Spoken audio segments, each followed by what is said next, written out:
Ontario and New York State music station, Yes FM. Kelly Clarkson, Heartbeat Song, 736. Bob Lattiser is here because there's things going on with Governor Cuomo and New York State and teaching that a lot of us don't know anything about and don't hear anything about. Right. I think parents are aware of the changes that have happened in school over the past couple of years. I mean, Common Core is one. In regards to Common Core. We know Core. about. We've Right. seen how difficult, especially for us who haven't done any of this stuff since the 80s. Right, exactly. And then you've got your 4th and 5th grader doing algebra. It's like, That's I right. don't remember how to do this stuff. Exactly. I understand. I feel your pain because I have a 5th grader as well, so I understand that. But really, that is a part of the problem. Parents may have realized that maybe there are a few more kids in their child's class. Yes. And things along that line, and that they're not able to have as many opportunities as kids used to have as they got into high school and all of that. And that all comes down to funding issues. Okay. And funding issues in our school are really a huge, huge problem right now, especially up in the North Country where we rely on state aid so much just because of our poverty level up here.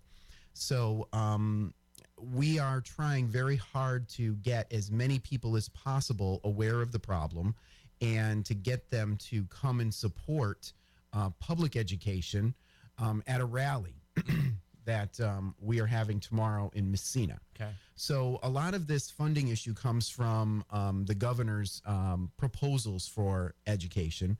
And a lot of our money over the past 5 years, our district here in Ogdensburg, the Ogdensburg City School District, has lost over $6 million because of different policies that the governor has proposed, including something called the gap elimination adjustment, which has taken money away from our schools.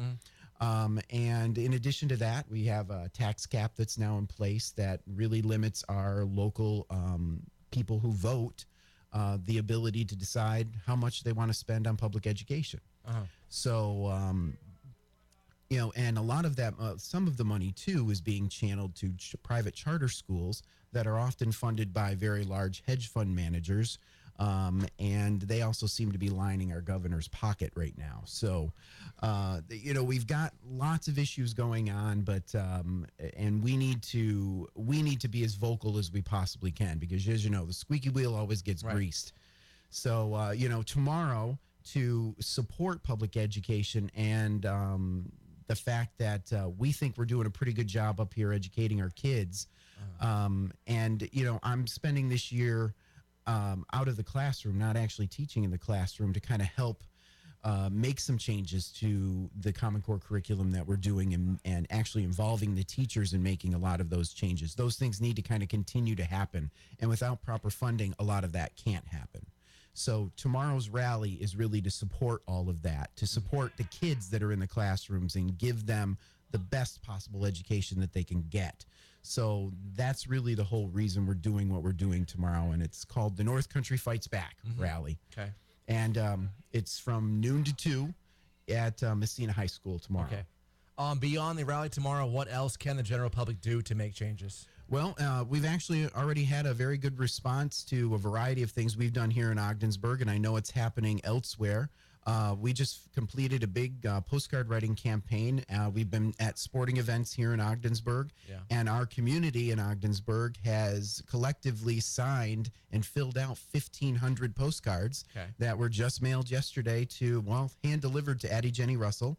I'm sitting on her education policy committee that she has down in Indian River, and we attended that last night, and one of my colleagues, Mary Wills, delivered 500 postcards directly to her, and we'll be doing that again on Monday with Patty Ritchie, and we mailed a box of postcards out to the governor. So and I can't thank the community enough for standing behind us in regards to that, because I think they understand the problem. I think they just might not be aware of the actual numbers and the amount of money that has been lost over 5 years. I mean, $6 million is a huge amount of money. Is there a place somebody can go to kind of educate themselves on this? Because a lot of people don't know anything about what's going on at all. But they're voting on school budgets every year. Don't have kids, but they're voting on this stuff. Correct. Well, I know I can direct them directly to NYSUT's website, nysut.org. They could find a lot of information in regards to the tax cap, the gap elimination adjustment, and just how the governor seems to be supporting charter schools and wanting to take away our public education. So, which most people up here in the North Country are products of. And, I hear people support them and we see it every day in the schools with parents coming in and out of school. I mean, it's our lifeblood. Okay. So, they can educate themselves through that. If they're if they're part of Facebook, there are certainly lots of groups on there that talk about funding issues and all of that. So, I encourage them just to kind of look around and talk to their friends about it. Ask a teacher. Right. Yeah. Ask a teacher because they're aware of it. Ask an administrator. Ask anybody that works in the school system. They're aware of that. So, but we're hoping that lots of people get out to this rally tomorrow. You can bring your kids. There's going to be sign making activities up there, snacks and guest speakers, and it's really a short period of time to ensure that we maintain proper funding for public schools. So noon at 2 tomorrow, Messina High School, and then online it's NYSUT.org. For any information that they may want in regards to that. And this tour, there's a bus that's going to be going from Plattsburgh to Messina to Indian River. This is actually a 3 location event tomorrow. Okay. So it starts in Plattsburgh. The bus tour, including guest speakers, will be including the American Federation of Teachers President Randy Weingarten will be there. The NYSUT President Karen McGee will be there. The superintendent from Colton Pierpont Schools will be speaking as well. There are several students from around the area that are speaking at the rally, and some parents are even speaking at the rally. Okay. So this is an important event that should involve everybody. Shouldn't just be teachers there. No. So important for everybody to get out and voice their opinion on what's going on in Albany. All right. Thanks for coming in today, Bob. Thanks. 7:43. It's Tori Kelly on Yes FM.